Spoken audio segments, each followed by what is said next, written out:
بسم الله الرحمن الرحيم. الرابع عن عائشة رضي الله عنها أن النبي صلى الله عليه وسلم كان يقوم من الليل حتى تتفطر قدماه فقلت له لما تصنع هذا يا رسول الله وقد غفر الله لك ما تقدم من ذنبك وما تأخر قال أفلا أحبه أن أكون عبدا شكورا متفق عليه. هذا لفظ البخاري ونحوه في الصحيحين من رواية المغيرة بن شعبہ رضی اللہ عنہ. یہاں تک کہ آپ کے پاؤں پھٹنے لگتے. بس میں نے آپ صلی اللہ علیہ وسلم سے کہا آپ یہ تکلیف کیوں اٹھاتے ہیں اے اللہ کے رسول صلی اللہ علیہ وسلم، اور تحقیق کہ آپ کے وہ گناہ جو آگے ہیں اور جو پہلے ہیں تمام کے تمام بخش دیے گئے ہیں. فرمایا کیا میں اس بات کو محبوب نہ سمجھوں کہ میں اللہ کا بندہ اور شکر گزار ہو جاؤں. متفق علیہ. یہ لفظ بخاری کے ہیں اور اس کی مانند صحیحین میں یعنی امام بخاری رحمۃ اللہ علیہ کی بخاری میں اور امام مسلم رحمۃ اللہ علیہ کی مسلم میں مغیرہ بن شعبہ رضی اللہ عنہ سے اسی طرح مروی ہے. اللہ کے نبی صلی اللہ علیہ وسلم کی یہاں عبادت کا حال اور شکر گزاری کا حال بیان کیا جا رہا ہے کہ اللہ کے نبی صلی اللہ علیہ وسلم جو اتنے اعلیٰ معیار پر اور اللہ سبحانہ و تعالیٰ کی نزدیکی اور قربت کے اعلیٰ مقام پر پہنچے ہوئے تھے، لیکن اس کے باوجود بھی اللہ کے نبی صلی اللہ علیہ وسلم اللہ کی عبادت کے لیے اور اللہ کو منانے کے لیے یا اللہ کو خوش رکھنے کے لیے اور اپنے اوپر نعمتوں کی شکر گزاری کو ادا کرنے کے لیے اتنا لمبا قیام کرتے تھے کہ حضرت عائشہ رضی اللہ عنہا کو تعجب ہوتا اور حیرت سے اور سوال کرتی کہ آپ صلی اللہ علیہ وسلم اتنا کیوں نماز پڑھتے ہیں، اتنی عبادت کیوں کرتے ہیں، لما تصنعوا ھذا، آپ اس طرح کیوں کرتے ہیں، یعنی اتنی تکلیف میں اتنی مشقت میں آپ اپنے آپ کو کیوں ڈالتے ہیں. اللہ کے نبی صلی اللہ علیہ وسلم نے فرمایا کہ افلا احب ان اکون عبدا شکورا، کیا میں اس بات کو محبوب نہ سمجھوں کہ میں اللہ سبحانہ و تعالیٰ کا شکر گزار بندہ بن جاؤں.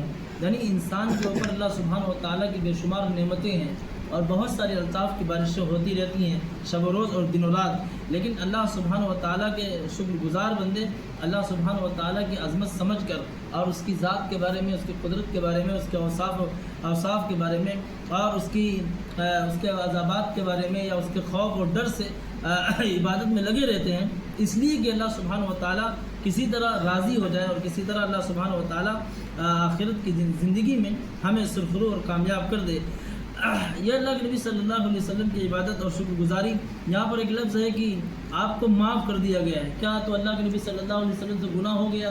اب یہ سوال کوئی کر سکتا ہے اور اعتراض کر سکتا ہے کہ آپ کے نبی کو معاف کرنے کا مطلب کیا ہے. تو امام قرطبی رحمۃ اللہ علیہ اور یا ابن عباس رضی اللہ عنہ کے حوالے سے یہ بات ذکر کرتے ہیں کہ ابن عباس رضی اللہ عنہ فرماتے ہیں کہ ذنب سے مراد یہاں پر اللہ کے نبی صلی اللہ علیہ وسلم کے گناہ نہیں ہیں، بلکہ وہ غیر افضل اعمال ہیں جو نبوت کے شان کے منافی ہوتے ہیں. یعنی اللہ کے نبی صلی اللہ علیہ وسلم کو جو اسٹیٹس اور مقام ہے اس سے کچھ گری ہوئی، مطلب کچھ چیزیں ایسی ہوتی ہیں جو غیر افضل ہوتی ہیں. یعنی ہم لوگوں کے حق میں تو عبادت ہے، لیکن اللہ کے نبی صلی اللہ علیہ وسلم کے حق میں وہ عبادت نہیں ہے، بلکہ ایک فروگزاشت ہوگی، یعنی ایک تقصیر اور کوتاہی شمار ہوگی. تو اللہ سبحانہ و تعالیٰ اس کوتاہی کو یا اس فروگزاشت کو اللہ سبحانہ و تعالیٰ نے یہاں پر غفران سے یعنی معاف کر دیا ہے.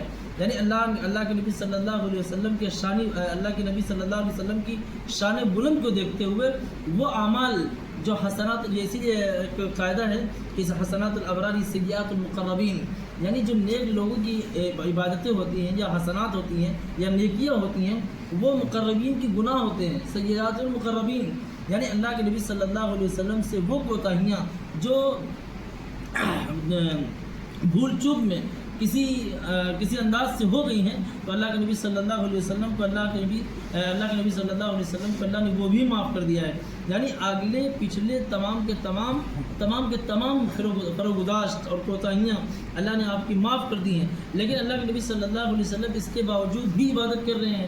کیوں کر رہے ہیں؟ یہ اس لیے کر رہے ہیں کہ اللہ کی جو نعمتیں اللہ کے نبی پر ہیں وہ ان کا شکر ادا کر سکے اور ان کے سامنے قدردانی کے جذبات پیش کر سکیں. اسی لیے فرمایا اللہ کے نبی صلی اللہ علیہ وسلم نے افلا احب ان اکون عبدا شکورا، کیا میں اللہ کا شکر گزار بندہ نہ بنوں. شکر گزاری ایک بہت بڑی خصلت اور بہت بڑی عادت صفت ہے جو بہت کم لوگوں کو ملتی ہے.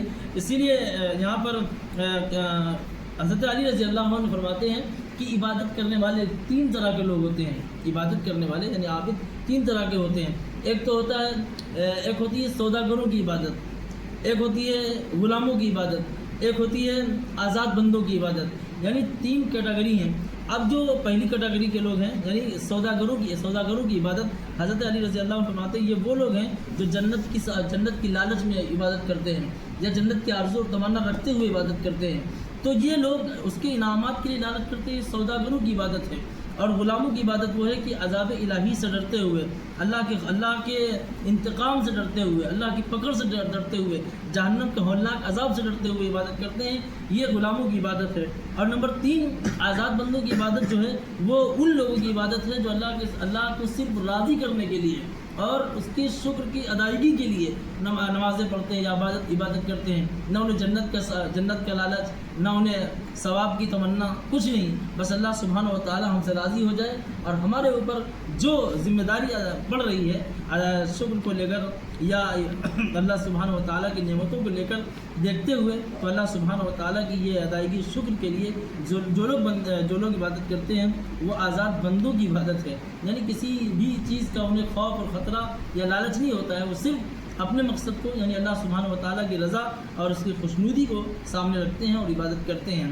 اللہ سبحانہ و تعالیٰ اس آخری کیٹیگری میں ہم کو شامل فرمائے اور اپنا مقرب بندہ بنائے, اور اللہ سبحانہ و تعالیٰ اپنے دیدار سے مشرف فرمائے, نبی صلی اللہ علیہ وسلم کی رفاقت نصیب فرمائے. سبحانک اللہم و بحمدک اشہد ان لا الہ الا انت استغفرک و اتوب الیک.